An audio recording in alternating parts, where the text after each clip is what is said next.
All right. Today is Thursday, October 27th, and this is a recap for the stock market activities today. And folks, I got a good one for you tonight. The gift of earnings season that keeps on giving. Today gave us more bombs. From Amazon, from Apple, and a lot more. And folks, this is not a joke. When we have the largest companies in the world dropping down 15, 20%, 25% in a single day. This is a massive repricing, massive readjustment. And it is a leading indicator that this economy is about to collapse. But now that the most important part of earnings season is behind us, does that mean that the stock market is about to collapse too? Hold your horses, because we have an important day tomorrow. We have the PCE inflation report, and the government cooks will be busy in the morning. Busy doing what? Giving us a cool inflation report that, hey, inflation is going down, it is cooling down. The Fed doesn't need to increase interest rates any further, and higher we go in the market. However, if the PCE report comes out ugly despite the cooking, oh boy, we will have an ugly Friday and an ugly close for the week. We're going to talk about this and a lot more in tonight's program. So buckle up your seatbelts, and here it is, in focus tonight.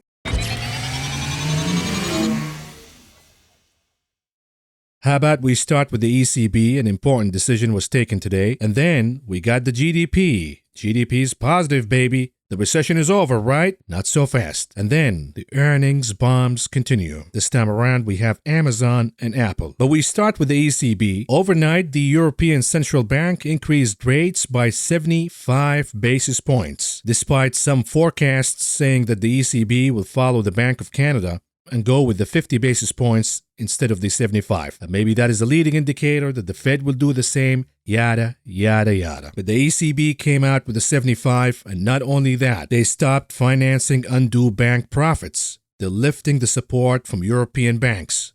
You know why? Because they have no other choice. The European economy is collapsing. The European economy is already in a recession. And on top of that, the central bank is increasing rates dramatically on top of a collapsing economy. This is a bad recipe, but what other choice do they have? Because while we have a recession in Europe, the pace of economic activity is absolutely collapsing. Be it in the UK, be it in Germany, be it in Spain, all over the place. Yet at the same time, the inflation rate remains too hot across the European continent. But this is a bad combination, a bad recipe, which will produce more and more damage in the European economy. And if we see European economies collapsing, be it the UK or even Germany, we're not going to be immune. The collapse of these economies will be spread globally. And the United States of America's economy will not be immune. But market bulls here in the United States extracted some piece of hope from the decision of the ECB. And this piece of hope is not everybody was in for the 75 basis points in the ECB. It was not a unanimous decision. And therefore, market bulls here in America said, okay, maybe then the Fed will also have a conflict, internal conflict, and maybe they will come out with the 50 basis points instead of 75. This is, of course, all a silly argument. This is bargaining out of desperation. They know that inflation is too hot and the Fed will have no other choice but to continue to act aggressively by raising interest rates and tightening the monetary policy to tackle down inflation. At the same time, the internals of the economy are weakening dramatically. So soon enough, we're going to be in the same position as we see in Europe. And now you might say, but Maverick, what about the GDP? The GDP came out positive. The president came out today and said everything is hunky-dory. Well, hold your horses, because here's the headline. The U.S. economy grows 2.6% in the third quarter, but recession worries are not going away. So remember, back in Q2, we got a negative GDP reading, and this was the second consecutive negative GDP reading. And of course, a lot of folks said that this is a recession because it is the textbook definition of a recession. 2 consecutive quarters of negative GDP. And back then I told you that I disagree with folks who say that this is not a recession because this is the definition in the textbooks. So either we stick with what we've been following for years, or we're going to bend and change the rules however we may, based on political appeasing. But at the same time, you cannot have an actual recession without seeing a significant rise in unemployment. And I told you back then that what we got in Q2 is a leading indicator that the economy will eventually fall into a recession. And the unemployment rate is a lagging indicator. We usually see a rise in unemployment, pardon the expression, when the shit hits the fan, when the economy is already in a recession. So what do we make of a positive Q3 GDP reading? Well, the president, of course, said that for months, doomsayers have been arguing that the U.S. economy is in a recession and congressional Republicans have been rooting for a downturn. But with today's third quarter GDP report, we got further evidence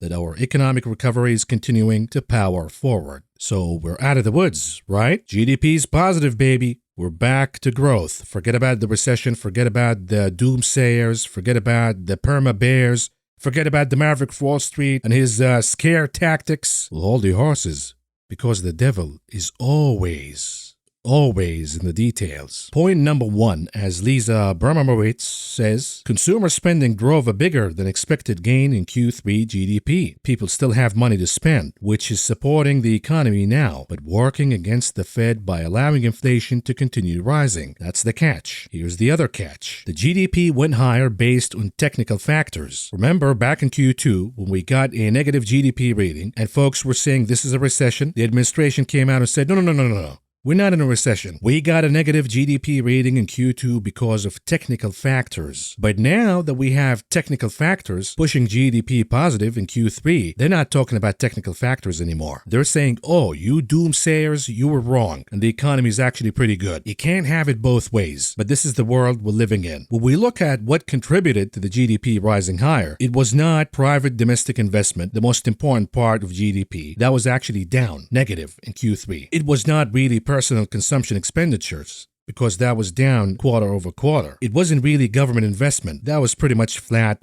quarter over quarter. What pushed the GDP higher in Q3 was net exports. That went significantly higher quarter over quarter. And that happens due to factors such as the dollar, the rise in the US dollar, that allows higher purchasing power for imports. That also allows the economy to raise more value from exports because consumers overseas have to pay more as the value of the US dollar continues to move higher. Another, perhaps clearer illustration for you, the contribution of net exports to real GDP growth. This is the highest contribution level this century. On the other hand, when we look at something really tangible, such as the contribution of residential fixed investment to the real GDP growth, it went significantly negative in Q3. Furthermore, and this is a really good take by Eric Basmejian, he says real GDP was released today. Growth rebounded, quote-unquote, in Q3, presenting a surface-level impression that the economy is hot, quote-unquote. Under the hood, the narrative falls apart. Look at real GDP growth. It remains significantly down. Consumption and investment, 89% of total GDP,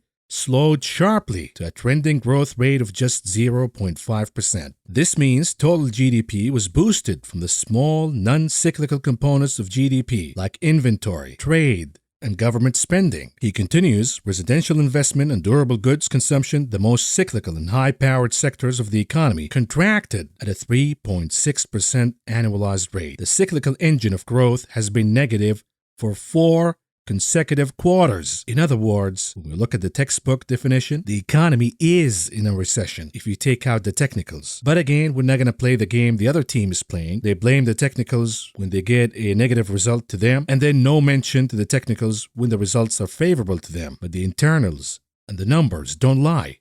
Simple as that. Peter Schiff tweeted, even with today's 2.6% rise in Q3 GDP, U.S. GDP has no growth in 2022. Q3 GDP improved mainly because of a strong dollar, which brought down the cost of imports. Q4 GDP will likely be negative as a weaker dollar makes imports more expensive and higher interest rates take their toll. I'm not going to wait for Q4. I already know that the internals and the GDP, the most important factors, are negative. Is this really a booming economy? Is this really a recovery? Or is this an economy about to fall off a cliff? The strength of the dollar right now is masking all of this, all of the weakness that we're seeing in the economy. So folks who say, oh, the Fed has to pivot, if they pivot, the dollar goes down. What do you think will happen to GDP? Next, let's talk about earnings, since we're talking about the internals of the economy. And perhaps a better indicator is corporate earnings, not the GDP. Today, we got multiple earnings from Caterpillar, McDonald's, Amazon, Apple, Intel. But of course, the most important two are Amazon and Apple. So let's talk about them. And give us a live look for Amazon's trading after hours and... ooh. We have yet another giant company, one of the top 5 in the economy and in the market by weighting, losing about a quarter of its value in a single day. Now the geniuses say, oh, look at this, Amazon is cheap. It went down 25% in a single day. Buy, buy, buy, buy, buy. Have you lost your mind? This should be terrifying to any market observer, that companies like Amazon, like Meta, formerly known as Facebook, like Google, like Microsoft, losing 10, 15, 20, 25% in a single day. If anything, this is a sign that this economy is about to fall off a cliff. And once again, the devil is always in the details. The numbers don't lie. When we look at the report for Amazon, net sales year over year went higher by 14.69%. So far, so good, right? Here's the problem. Expenses went higher by 17.56%. So the rate of growth of expenses exceeds the rate of growth in revenues. This is a bad formula to begin with. On top of that, the operating margin for the company, which basically means out of each dollar the company generates in revenue out of its own operation, how much does the company keeps as profit? In 2021, the rate was 4.3%. In 2022, the rate went down to 1.9%. Unbelievable. And of course, it's not a surprise that the bottom line for the company, the net income, went down by 9% year over year. When we look at the segments, the rate of growth year over year, North America was positive, went from 10% last year to 20%. This is pretty good. The problem is, this also factors in prices going higher. So when they look at the sales all in all, it doesn't mean that folks are buying more from Amazon. It means that folks are paying more. But it gets really bad when we look at international. The growth went down from positive 16% last year to negative 5% this year. And the crown jewel of the growth of the company, AWS, the cloud business, the growth slowed down dramatically from last year's 39% all the way down to 27%. And here's what really matters. When we look at the operating margin for Amazon, all in all, the numbers don't lie. The trend doesn't lie. The operating margin for the company is slowing down dramatically. In other words, the company experienced a boom in 2020 and 2021 due to the insane money printing in the economy and the stimmies all over the place and the fluffed up wages that companies were handing out to battle inflation, number one. But number two, money was cheap. They can raise wages all they want. And now we're finding out that the boom that Amazon experienced in the last 2 years is slowing down and coming to an end. And with it comes the valuation of the stock. What goes up must come down.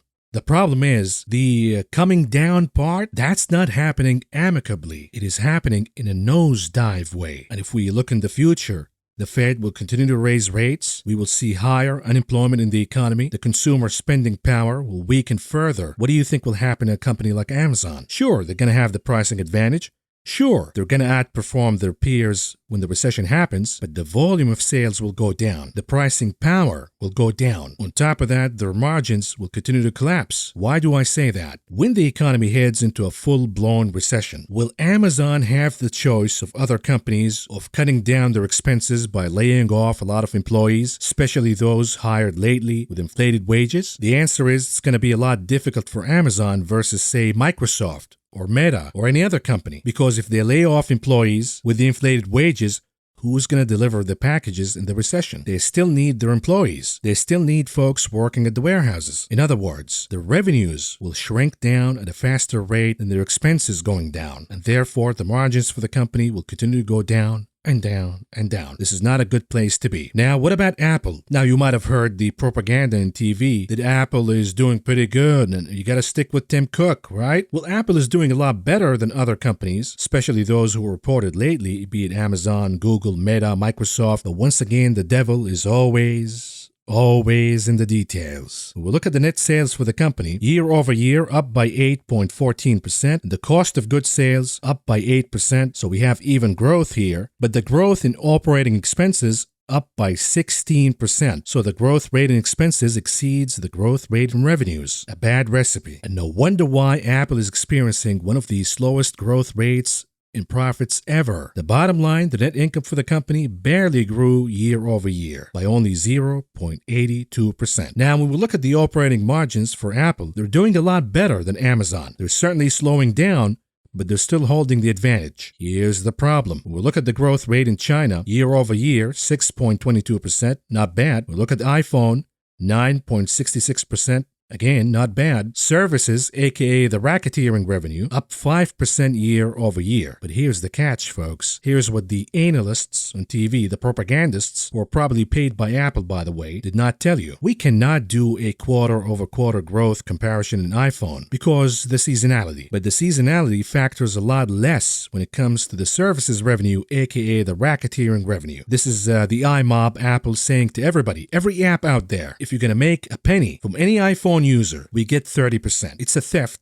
to begin with, but we can use the quarter-over-quarter growth rate to see how the trend is looking like. And when we do that, look at this. The growth rate in services went negative by 2% quarter over quarter. And the trend is clear. This is a company that is slowing down dramatically. Yes, it is outperforming its peers, but it's also slowing down, and it's not going to be immune from the recession. When consumers lose their jobs and lose their incomes, are they going to really afford all of these iPhones and iPads and iMacs? Will the company increase its revenues quarter over quarter when the recession is underway in services revenue? No way. And what am I paying right now buying Apple at a 20+ multiple? For what? For a negative services growth quarter over quarter? No way, Jose. I'm not going to pay that. I'd rather stick to the value companies that reported today, have been reporting throughout the earnings season, and they've been crushing, be it revenue growth, be it bottom line growth, be it operating margin growth. And this is the beauty of earnings season coverage. We cover all of these earnings. You can see for yourself which companies are doing good, which companies are slowing down, which companies are falling apart. I'm talking about Meta, of course. And here's the last take by Tavi Costa. And this is really important. We covered Texas Instruments, TXN, we covered Microsoft, we covered many other companies. We are seeing an alarming trend here, which is the growth in cash flows is being reduced dramatically. Companies are burning cash more than ever before, be it in battling inflation, be it in the higher wages they have to pay, be it in flushing cash down the toilet via share buybacks. But the bottom line is corporate America is burning through cash flow like never before. And when we use cash flow yield versus the valuation of companies, look at what's going on in Microsoft. This stock, even after being down double digits for the year, remains as expensive as it was back in the dot-com bubble because they're burning through cash like never before. So when folks say on TV, the propagandists, the perma-pumpers will come out and say, oh, stocks went down by a lot, this is a good entry point. From what perspective are you talking about? Are you talking about the stock price? Because that alone says nothing at all. Are you talking about price to earnings ratio, the lagging indicator? Are you looking at price to sales ratio, another lagging indicator? Or are we looking at something that looks ahead, such as free cash flow yield? And when we do that, things look terrifying. Stocks are not cheap at all, even after the drop that we got so far. I hate to say it, but the worst is yet to come, folks, so buckle up. The good news is, for us investors and traders, we can make money either way. We can make money if the economy is hot. We can make money when the economy is slowing down and collapsing. We can trade both ways. And that's the beauty of being a stock market trader. And speaking of, let's move on to the stock market coverage. We begin with the closing of the indices today. And here we go.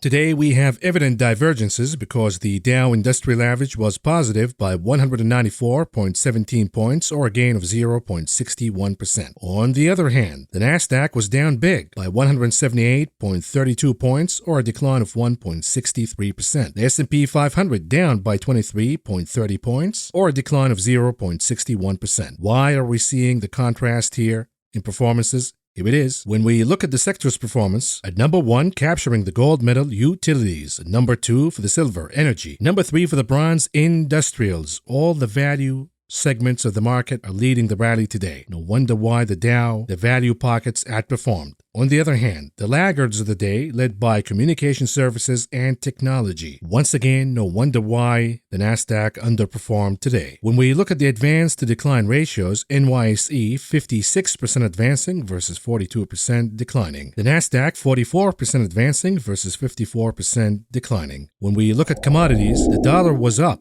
So commodities are down all in all, but look at the resiliency in oil. Even with the dollar moving higher by almost 1% for the day, both the WTI and Brent managed to squeeze gains of over 0.5 percentage point apiece. Not bad. On the other hand, you might look at this and say, hey, look at the gasoline, RBOB, and heating oil. They're down big. Not quite. We're just seeing the contracts being updated, and unfortunately, FinViz doesn't reflect that, so you might be under the impression that RBOB and heating oil went down big. This is not the case. The contracts are being updated, and the next contract happens to be trading at a discount. In reality, gasoline was up by over 3% for the day, and heating oil was up by over 5% for the day. On the other hand, natural gas was actually down by about 5% for the day. And we all know why. For now, everybody says European countries already tapped out their reserves. They don't need to export any more natural gas from here. I say you wait, because it's one storm away, one big massive storm away, and the Europeans will start scrambling for supplies. So we might see weakness here in natural gas, but once we get into December, January, I bet we will see natural gas rebounding big time. When we talk about softs, the only positive closing came from cocoa, with gains of about 2%. On the other hand, everything else is down, and the losses were led by lumber, down a little over 4%, then cotton also down about 4%, and even OJ lost about 3% for the day. On the other hand, we have more modest declines for both coffee and sugar futures. When it comes to metals, the most sensitive commodities to the move in the dollar was higher today, so no wonder why we're seeing negative to muted reactions here. Gold, silver, platinum pretty much in the flat line, while we have declines for both copper and palladium. When it comes to meats, muted reactions for both live and feeder cattle futures. On the other hand, lean hogs getting slaughtered today, down about 4%. When it comes to grains, we have some positive reactions here in soybean meal, up about 1.5%. Then oats scoring gains of a little over 1%. On the other hand, we have losses here in oil, be it soybean oil or canola futures. Both have been outperforming as of late, but we're seeing some profit taking here. And then we have more muted to negative reactions by corn, wheat, and rough rice.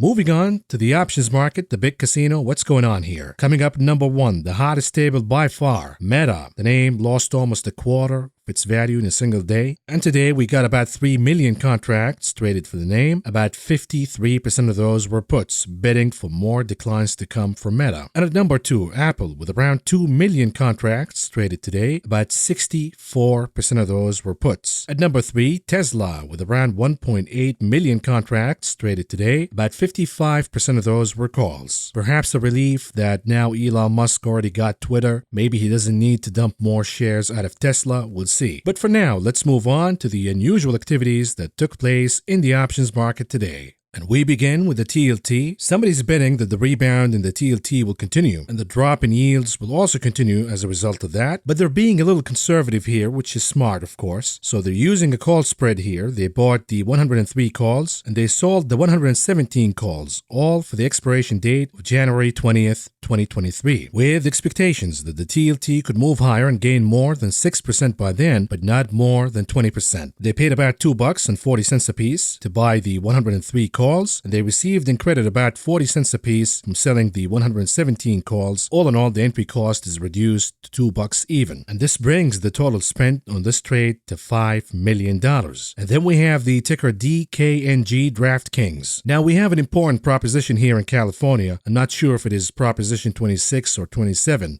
But basically, do we legalize online gambling or not? DraftKings, MGM are of course for the proposition. The Indian casinos are against. For now, it appears that voters are leaning toward no on legalizing online gambling. And the reason is the Indian casinos were pretty smart to label this issue as, oh, you're voting for the outsiders against the Native Americans. And of course, the average Californian voters will be empathetic to that. So for now, the consensus is no will prevail. And therefore, DraftKings might go down. And somebody's betting on that outcome to happen. They bought the 11.5 puts for the expiration date, November 11th, with expectations that DraftKings will go down and lose more than 21% of its value by then. They paid around 25 cents a piece to enter this trade, all in all spending around $400,000. And then what about the ticker ABBV for AbbVie? The name is about to report earnings tomorrow, and somebody's betting for more gains to come for this name. They bought the 167.5 calls for the expiration date, November 18th, with expectations that the name could score gains of more than 9% by then. They paid around 55 cents a piece to enter this trade, all in all spending around $500,000. Lastly, at the bottom of the table, what about the ticker RVLV Revolve? The name lost more than half of its value year to date, and somebody's betting for more pain to come. They bought the 22.5 puts for the expiration date, November November 18th, with expectations that the name could move down and lose more than 8% of its value by then. They paid around $1.65 apiece to enter this trade, all in all spending around $1.6 million.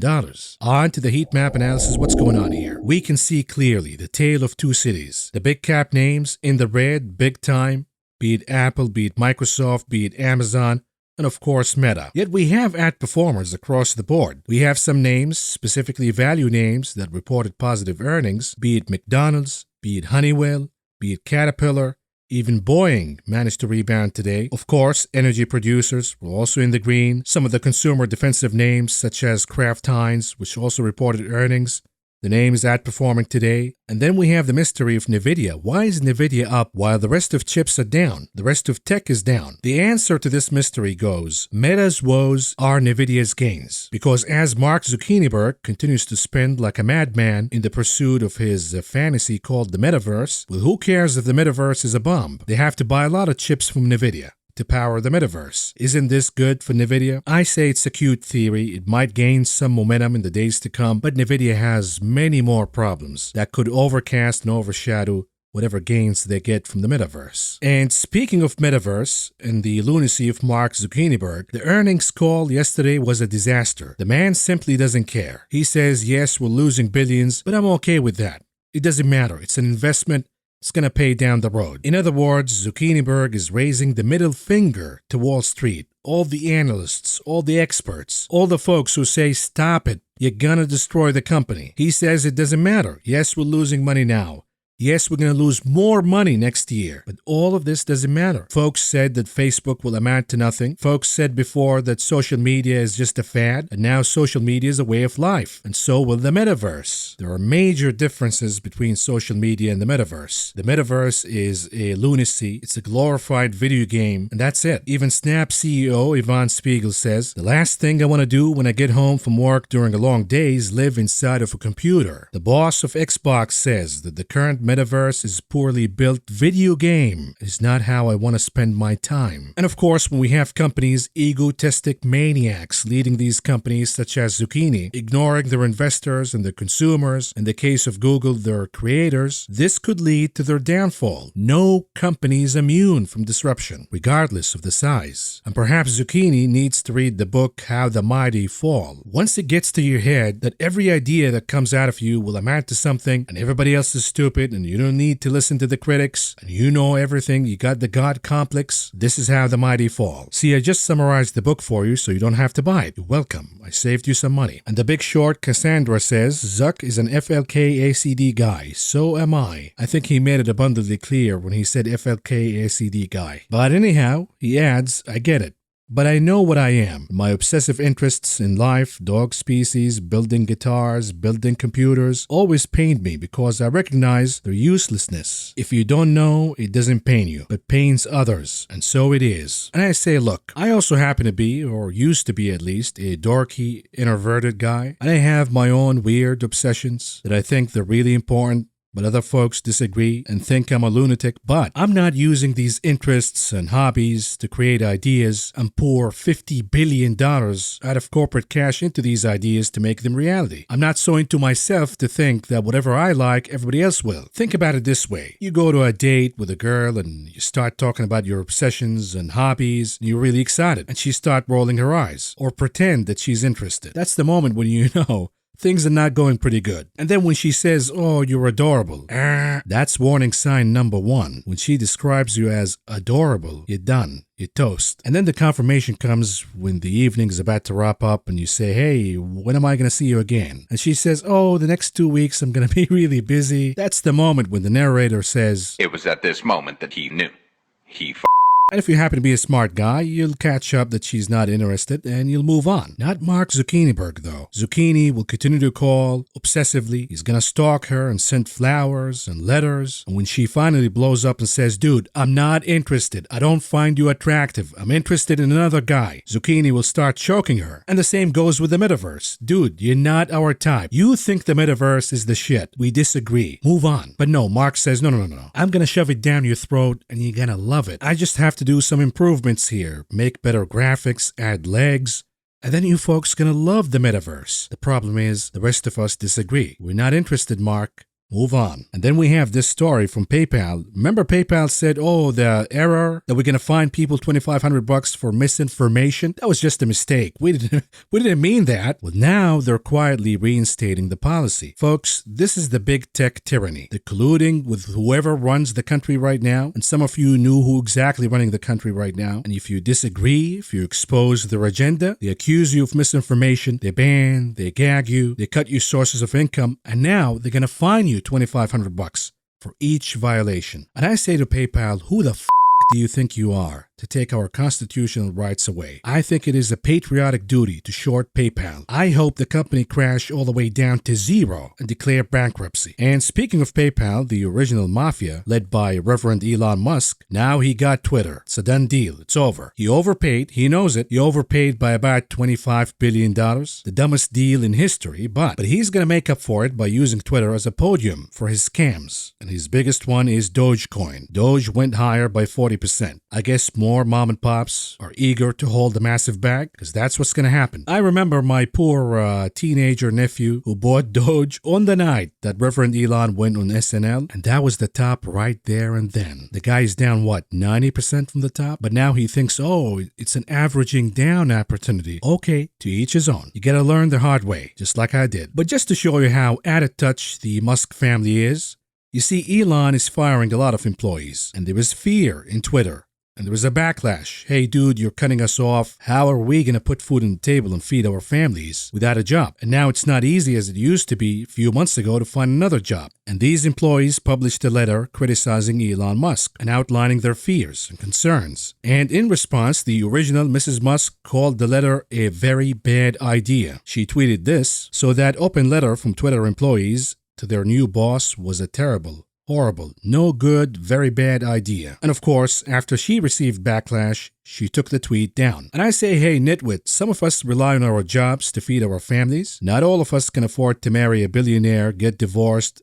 and be set for life. Some of us actually have to work for a living, and when we lose our jobs, we lose our source of income, and we cannot feed our families anymore. Whether you agree or disagree with Twitter employees, that doesn't matter. At the end of the day, losing their jobs is a very bad and terrible thing to them.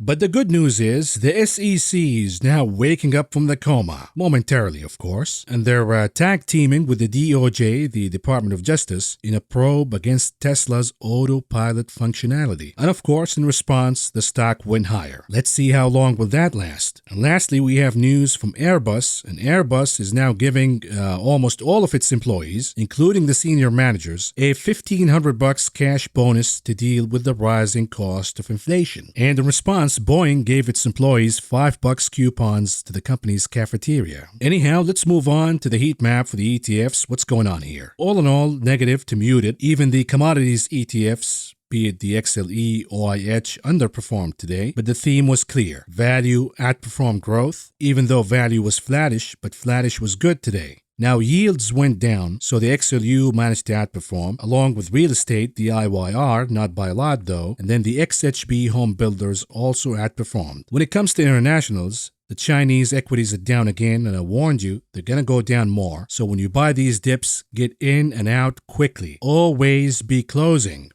On the other hand, we have a rebound here in the EWZ Brazil, ahead of the elections on Sunday, over the weekend. I'm not sure really if it's on Sunday or not. But anyhow, moving on to charts, and we begin with SPY, the S&P 500 30-minute chart. What's going on here? The pullback continues, and the chart went down to touch the support at around 379.5. So far, it did not close below this number. So far, we cannot say that the SPY turned negative because it continues to keep a lot of support here. Number 1, 379.5. Number 2, 373.5. If it loses 373.5, then I'm going to say, okay, the bears are closing in now. But absent of that, the bulls remain in charge. When we look at the daily chart for the continuous contract for the S&P, again, not a lot of harm done today. They lost one support, which is the yellow trend line, happens to be resistance before. It turned into support. Now the chart lost it again. Let's say the chart goes all the way down to the support of 3,720.5. any harm done if that happens? Not really. The bulls will still be in charge. They got positive momentum on the RSI and the MACD. The volume remains below average despite the sell-off. But if they lose 3,720.5 and they close the week below this number, then we'll know they're losing a lot of momentum and perhaps the bears already gained the advantage. The next test becomes the June bottom. That is likely not going to hold. What about the Qs? 30 minutes chart. What's going on here? The market attempted to shrug off Google's crash, didn't make it. And yet again today was an attempt to shrug off Meta's crash.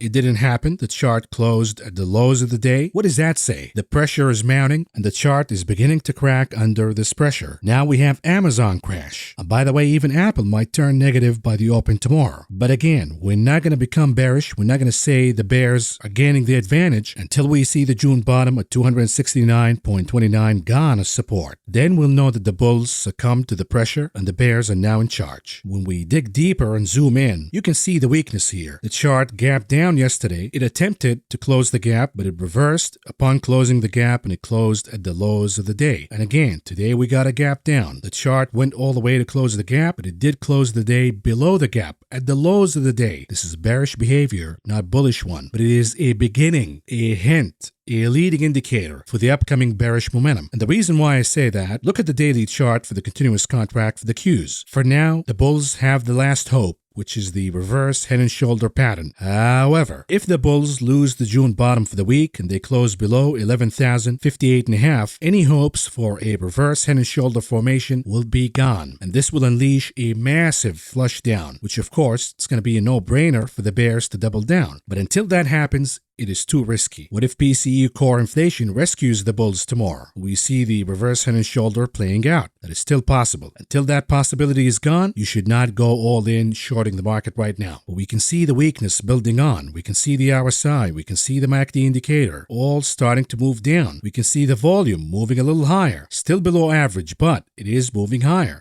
On the selling side, these are the beginning signs that the bears are closing in. What about the IWM 30 minutes chart, the outperformer, the bulls' best hope and best argument? Yes, the Qs are down. Yes, SPY is down. But look at the IWM, the Russell 2000, outperforming. Yes, it did not make a higher high today, but it is a better looking chart than the Qs, that's for sure. Here's the problem. The support remains 174.22, the resistance a little above where the chart's trading right now. But when we zoom in, let's say to a 5 minutes chart of the IWM, what do we see here? We see a chart that went down to the gap, it closed the gap, and it closed the day below the gap. That's gap number one. We still have another support, another gap support a little below. But when we dig deeper, it appears that this is a reverse ABC pattern, and it will take us all the way down to close the gap below. Now, will that support hold, or will the chart close the week below that support? That would be the leading indicator that the Russell 2000 is also turning negative. What about the Dixie, the dollar index? What's going on here? We got a rebound today, but does it change anything at all? The answer is not really. We still have negative divergence on the RSI. We still have negative divergence on the MACD indicator. When we switch to a line chart, we have a consolidation range, which means at some point the dollar might pop higher and make higher highs. But for now, we have a pattern of lower highs and lower lows. So for now, it remains a bearish pattern until we see a breakout out of the consolidation range to make a higher high. And so long as the dollar continues to be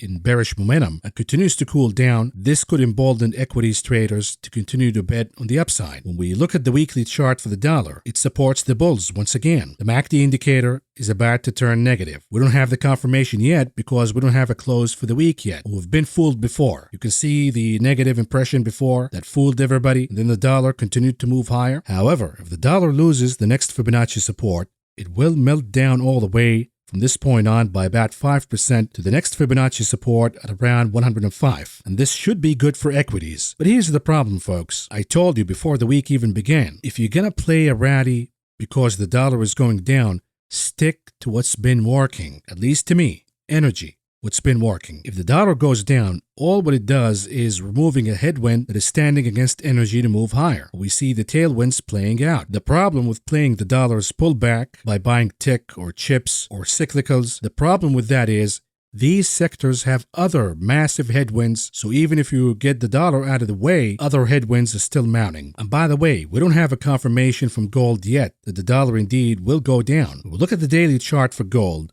It is consolidating in a bull flag pattern, but it is still below 1,000 $671 until it cracks above this number and closes the week above this number. We don't have a confirmation that the dollar will indeed go down. And here's Brent oil, a daily chart. What's going on here? It appears that the bull's theory of an ABC pattern is playing out, but they're running out of time. What do I mean by that? The chart needs to crack above 89, the sooner the better. If it continues to consolidate without cracking above 89, or 98, I should say, the likelihood is the ABC pattern will not play out because the chart for now is asking for buyers. Any buyers, any buyers, any buyers. If the buyers don't show up, then the sellers will, and the chart goes down to 85, which is the next support. When it comes to the daily chart for yields, the 10-year, again on track, losing momentum both in the RSI and the MACD.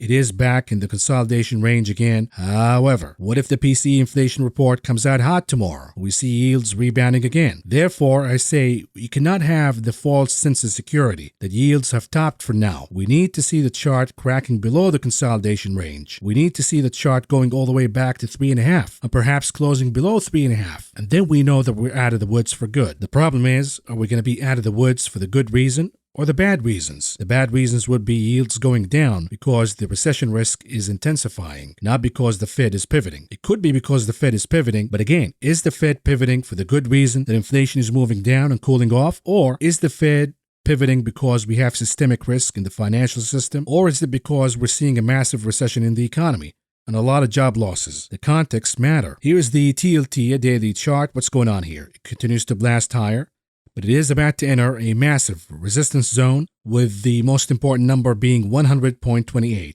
I doubt that the TLT will make it above this number easily. Here's the VIX 4-hour chart. What's going on here? It moved down all the way to the support that we identified last night, 27.32. It is holding for now. It appears that the RSI is bottoming. It appears that the MACD indicator is also bottoming. Look at these red columns in the histogram. They're getting shorter and shorter and shorter. Not a solid confirmation that 27.32 is the support from which the VIX will rebound higher and the SPY will go down. But for now, it appears that the VIX is in a better position than it was, let's say, a few days ago. And if the VIX pops, SPY will go down. Here's Apple, a daily chart. What's going on here? We have a lot of funny activities after hours, but what really matters is the chart broke the support of 150. Not only that, it broke the support of 145, and it closed the day below 145. The volume went higher on the selling side. The chart is losing momentum both in the RSI and the MACD indicator. And when we zoom in, and this is the continuous trading after hours, at least at the time of the recording of this video, an hourly chart, it appears that Apple went down. It traded below 138.79 for a moment, but then it rebounded higher, and so far it is gapping above the closing of the day. It is above 145 again. My hunch is, if the core PCE comes out favorable for the bulls, we could see a recovery here in Apple, and it will take it all the way at 150 once again. But in reality, the likely scenario is it might open gapping higher. But if we have a negative red day in the Nasdaq all in all, because Amazon is down about 15% or so, the likelihood is we could see a gap and then a crap, and Apple could lose 145 once and for all for good and go all the way down to the support of 138.79. When it comes to Tesla, 30 minutes chart, what's going on here? The bull flag played out. It got us all the way to the resistance at around 233.33, and the pullback came right away. And now the chart is consolidating in a bear flag consolidation pattern. For now, holding on to the support of 224.39. But if this consolidation pattern, which is bearish, plays out, the chart could go down all the way to 217.88, if not even below that. But this is the immediate support that we have for now. And lastly, what about BTC, Bitcoin? What's going on here? 4 hours chart. We got the breakout above 20,000. But is Bitcoin changing its mind now that we're seeing weakness in the big cap technology names? Is the move above 20,000 premature? For now, we cannot say that. For now, the chart is trading above 20,000. Yes, it got a little overextended on the RSI, on the MACD indicator, and maybe that merits the pullback. But so long as it is trading above 20,000, it remains in the bullish camp. If it breaks 20,000 once again, that's it. We've seen enough. Bitcoin doesn't have the energy to crack above 20,000, and the crack below 18,000 will happen in no time. And lastly, moving on to the conclusion of this video, what do we have on the economic calendar tomorrow? Of course, the most important event is the PCE inflation, and with it comes core PCE. We also have real disposable income and real consumer spending, along with a late reading from the University of Michigan regarding the consumer sentiment. When it comes to the earnings calendar, we have ExxonMobil, Chevron, and AbbVie. And with that, folks, this is all I got for you for now. Thank you for listening. Thank you for watching. Now we'll talk to you again over the weekend. Take care. You don't live twice. Roll the dice, roll the dice, roll the dice. You don't live twice. Roll the dice. I see the fire in your eyes. They used to take color from the skies. Do you remember?